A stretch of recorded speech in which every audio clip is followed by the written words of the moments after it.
በዜጎች ላይ የሰብአዊ መብት ጥሰቶች እንዳይፈጠሩ ለጸጥታ አካላት የግንዛቤ ማስጨበጫ ስልጠናዎችን መስጠት እንደሚያስፈልግ የወላይታ ሶዶ ከተማ ፍትህ መምሪያ አስታወቀ። የወላይታ ሶዶ ከተማ ፍትህ መምሪያ የህግ ግንዛቤ መፍጠሪያ ሳምንትን ምክንያት በማድረግ ለደንብ አስከባሪዎችና ለጸጥታ አካላት የግንዛቤ ማስጨበጫ ስልጠና ሰጥቷል። የጸጥታ አካላት በተለያዩ መሰረተ ልማቶች ላይ የሚደርሱ ጉዳቶችንና ስርቆቶችን ቀድሞ ለመከላከልና አዲስ በወጣው የደረቅ ቆሻሻ አወጋገድ ደንብ ላይ የወሰዱትን ስልጠና ለማህበረሰቡ ሊያስተላልፉ ይገባል ብሏል። አዲስ ዓለም ሞገስ ተጨማሪ አለው። የወላይታ ሶዶ ከተማ ፍትህ መምሪያ ህግ አስከባሪ ትውልድ ለበለጸገች ሀገር በሚል መሪ ቃል ለደንብ አስከባሪዎችና ለጸጥታ አካላት ስልጠና ሰጥተዋል። የተሰጠው ይህ ስልጠና የከተማዋ ነዋሪዎች ሰብአዊ መብት ተጠብቆ ህግ እንዲከበር የሚያስችል ነው ያሉት የመምሪያው ኃላፊ አቶ ከብዶ ኮንታ የመሰረተ ልማት ጉዳቶችንና ስርቆቶችን ቀድሞ ለመከላከል አስፈላጊ ነው ብለዋል። መሰረተ ልማት ላይ የሚሰሩ ወንጀሎችን የተመለከተ ግንዛቤ መፍጠር የተፈለገበት ሁኔታ አለ። ከተማ ላይ የሚሰሩ መሰረተ ልማቶች አሁን የሚሰራውን የኮሪደር ልማትን የወንዝ ዳርቻን ጨምሮ የተለያዩ መሰረተ ልማቶች ከፍተኛ ወጪ ወጥተውባቸው የሚሰሩ ናቸው። የደረቅ ቆሻሻ አያያዝና አወጋገድ የተመለከተ ጉዳይ ላይ ነው ስልጠና የምንሰጠው። የቆሻሻ አያያዝ አሁን ዓለማችን እየደረሰች ባለችበት ሁኔታ በጣም መሰረታዊ ጉዳይ እየሆነ መጥቷል። በተለያዩ ቦታዎች የህግ ግንዛቤ ስራ እንዲሰሩ ስምሪት ሰጥተናቸዋል። ከስምሪቱ አንዱ የሆነው ደግሞ ለደንብ አስከባሪዎች ህግን በበቂ ሁኔታ አውቆ ማህበረሰብን ማገልገል አለባቸው በሚለው ጥናት ተደርጎ በከተማ ደረጃ በነበረው ርዕስ ዛሬ ደግሞ በዚህ መድረክ ላይ ለደንብ አስከባሪዎች በተዘጋጀው ርዕስ ላይ ሰነድ እያቀረብን እያሰለጠንን እንገኛለን። በመድረኩ ላይ ተገኝተው መልእክት ያስተላለፉት የወላይታ ሶዶ ከተማ የመንግስት ረዳት ተጠሪ አቶ መስፍን መድህን በከተማዋ አሁን ያለው አንጻራዊ ሰላም ተጠናክሮ እንዲቀጥል የጸጥታ አካላትና የደንብ አስከባሪዎች ሚና የጎላ መሆኑን አረጋግጠዋል።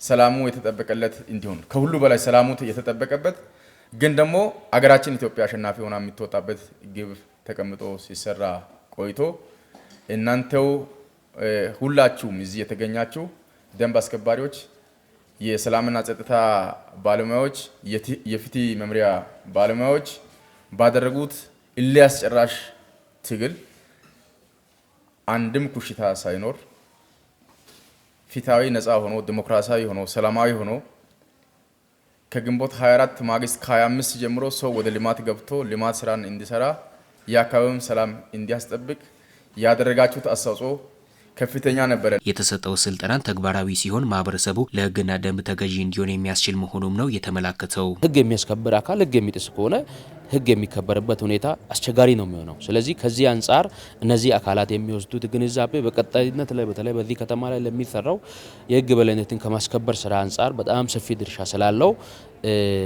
ይሄ መድረክ በእርግጥ የሚቀጥል ነው። በየምዕራፉ በየደረጃው እስከ ማህበረሰቡ ድረስ በሰፊው የሚወርድ ነውና እነዚህ እዚህ ወስዶ የሚያመቁ አይደሉም። ታችኛው መዋቅር ላይ ደግሞ እስከ ማህበረሰቡ ድረስ እዚህ የወሰዱትን ግንዛቤ ሄዶ የሚሰጡ ስለሆነ ለነዚህ የመስጠቱ ነገር በአንድ በኩል እነሱ እንዲያከብሩ ግንዛቤ ይፈጥርላቸዋል። በተለያዩ የህግ ጉዳዮች ላይ ግንዛቤ ይሰጣቸዋል። ሁለተኛ ደግሞ የወሰዱትን ግንዛቤ እስከታች ድረስ ከማድረስ አንጻር ሰፊ እድል ያላቸው ስለሆነ ጠቀሜታው በጣም ሰፊ ነው የሚል ሀሳብ አለ። የወሰዱትን ግንዛቤ ከራሳቸው አልፎ ለማህበረሰቡ በማስተላለፍ ኃላፊነታቸውን ለመወጣት መዘጋጀታቸውን ተሳታፊዎቹ አብራርተዋል። ወል መሬቶች ላይ ያሉትን ደንብ አስከባሪዎችም ክትትል እያደረጉ ነው። ከዛ ውጪ ቴሌ መሰረተ ልማቶች አሉ፣ የውሃ መሰረተ ልማት አለ። ከተማውን ታያላችሁ፣ አሁን እያሸበረቀ ነው። የተለያዩ መብራቶች መሬት ላይ ናቸው ያሉት። የተለያዩ ጌጣጌጥ ነገሮች እየተቀመጡ ነው። ስለዚህ እነኝን ሁሉ አሟልተው መሰረተ ልማት ጥበቃ ላይ እንዴት መደረግ እንዳለበት ከፍትህ አካላት ዛሬ የተሰጠው ስልጠና መልካም ነው። እኔ በራሴ የወሰድኩት ያው በጣም ጥሩ ነው። ማላቀውን ነገር እንደማ ያልሰማሁትን ነገር ብዙ ሰምቻለሁ። የደረቅ ቆሻሻ አወጋገድና የሰፈር ጽዳት በሚለው ይሄ ኤሌክትሪክ ነገሮች የሚሰረቁትንም ለጥበቃ ያው እንደራስ አድርጎ ለማንከባከብና ሰፈሩን ለማየት በጣም ጥሩ ትምህርት ወስጃለሁ። ከሃይማኖታዊ አስተምሮት ጎን ለጎን በማህበራዊ ልማት ዘርፍ በጎ ፈቃደኛ ወጣቶች የክረምት ትምህርት እያስተማረች መሆኗን በኢትዮጵያ ቃለ ሕይወት ቤተክርስቲያን የወላይታ ሶዶ ከተማ ሆርባብቾ አጥቢያ አስታወቀች። የክረምት ወራት ትምህርትን በተገቢ ሁኔታ በመከታተል ተማሪዎች በቀጣይ የተሻለ ውጤት እንዲያስመዘግቡ ለመርዳት የእረፍት ጊዜያቸውን መስዋዕት እያደረጉ መሆናቸውን በጎ ፈቃደኛ ወጣቶች ገልጸዋል።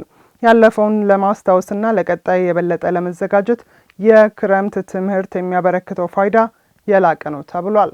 ፍሬት ተስፋዬ ተጨማሪ አላት። ለሁሉም ተግባራት መሰረት ትምህርት ሲሆን በዘርፉ የሚስተዋለውን ችግር ለመቅረፍ የትምህርት ስርዓትን ከማሻሻል ጀምሮ በርካታ ተግባራት እየተከናወነ ይገኛል። የክረምት ወራትን ተማሪዎች በጨዋታና በማይሆን ቦታ እንዳያሳልፉ ብሎም እውቀት እንዲቀስሙ አስችሏል። የክረምት ትምህርት በኢትዮጵያ ቃለ ሕይወት የወላይታ ሶዶ ከተማ ሆርባብቾ አጥቢያ ቤተ ክርስቲያን ከሃይማኖታዊ አስተምህሮት ጎን ለጎን በማህበራዊ ልማት ዘርፍ በበጎ ፈቃደኛ ወጣቶች የክረምት ትምህርትን እያስተማረች መሆኗን አስታውቃለች። በዚህም የክረምት ትምህርት ላይ የተሳተፉ ተማሪዎች ያለፈውን በማስታወስ ለቀጣይ ትምህርት ዘመንም እየተዘጋጁ መሆናቸውን ተናግረዋል። ለፊት ወይም ለመደበኛው ትምህርት ጥሩ ነው። ልጆች አብዛኛው ልጆች በክረምት ሰፈር ላይ ኳስ ምናምን ይጫወታሉ። ያ ደግሞ ከትምህርት ስለሚርቁ ለመደበኛው ትምህርት ሊያስቸግር ይችላል።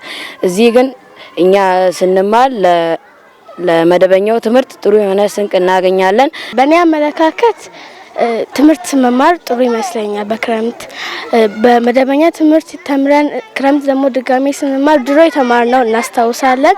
በማይሆን ሰዓት ጊዜያችን ከምናሳልፍ ትምህርት ስንማር የተሻለ ይሆናል። አስተማሪዎችም በጥሩ ሁኔታ ያስተምራሉ። የዩኒቨርሲቲ ተማሪዎች ናቸው።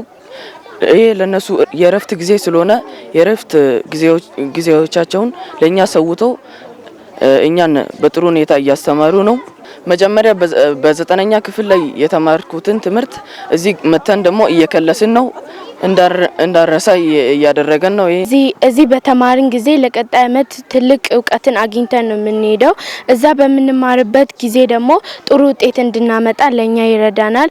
በክረምት አልባሌ ቦታ ከምናሳልፍ በዚህ ቦታ መተን ብንማር ለኛ ትልቅ ጠቀሜታ አለው። ክረምት ትምህርት በጣም ጥሩ ነው። ውጪ ከማሳለፍ የክረምት ትምህርት ብንማር ጥሩ ነው። በተለያዩ ከፍተኛ ትምህርት ተቋማት ትምህርታቸውን እየተማሩ ያሉና ተመርቀው የተመለሱ ወጣቶች ቤተክርስቲያኒቷ ባመቻቸችው መንገድ ምንም ሳይከፈላቸው በፈቃደኝነት ለተማሪዎች ደረጃቸውን የሚመጥን ትምህርት እያስተማሩ ናቸው። ማንም ሳያስገድዳቸው ልጆች የተሻለ ውጤት እንዲያስመዘግቡ በማሰብ ይህንን በጎ ተግባር እያደረግን ነው ይላሉ ወጣቶቹ። ካሳለፍናቸው ጊዜ ጀምሮ ደስ የሚል ቆይታ ከተማሪዎች ጋር እያሳለፍን እንገኛለን።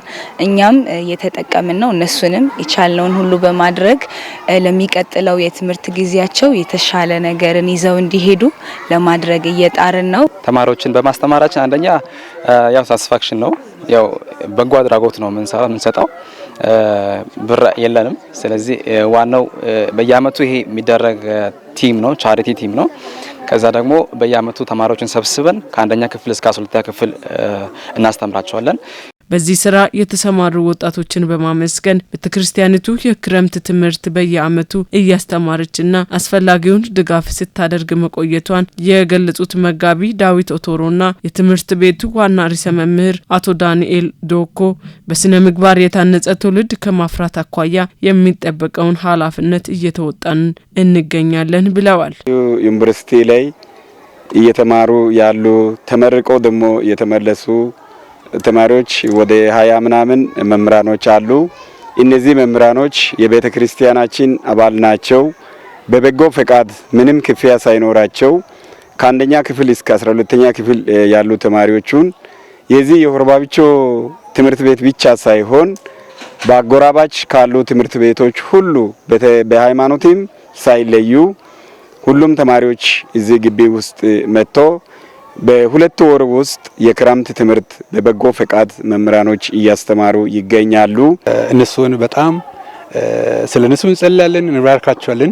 የረፍት ጊዜያቸውንም ሰጥተው ወንድሞቻቸውን እህቶቻቸውን እነሱ ወደ ደረሱበት እንዲደርሱ ዋጋ እየከፈሉ ያሉትን በእግዚአብሔር ስም እንባርካቸዋለን። በእግዚአብሔር ቃል አንጻርም በሰኩላርም ኃላፊነት ስላለን ልጆቻችን ነገ በታላቅ ቦታ ላይ የመንግስት ኃላፊዎች በጥሩ ስነ ምግባር በቤተክርስቲያንም ላይ በልጠው እንዲገኙ የኛውን እየሰራንና በዛ እነሱም እየሄዱ ናቸው። ሌሎችንም በነሱ አራያ እያስከተሉ ናቸውና ጥሩ ውጤት ከነሱ እንጠብቃለን። የክረምት ትምህርት መሰጠቱ ተማሪዎች ያለፈውን ዓመት ትምህርት የሚያስታውሱና ለቀጣይ ትምህርት ዘመን ዝግጁ እንዲሆኑ የሚያደርግ በመሆኑ ተጠናክሮ ሊቀጥል ይገባል።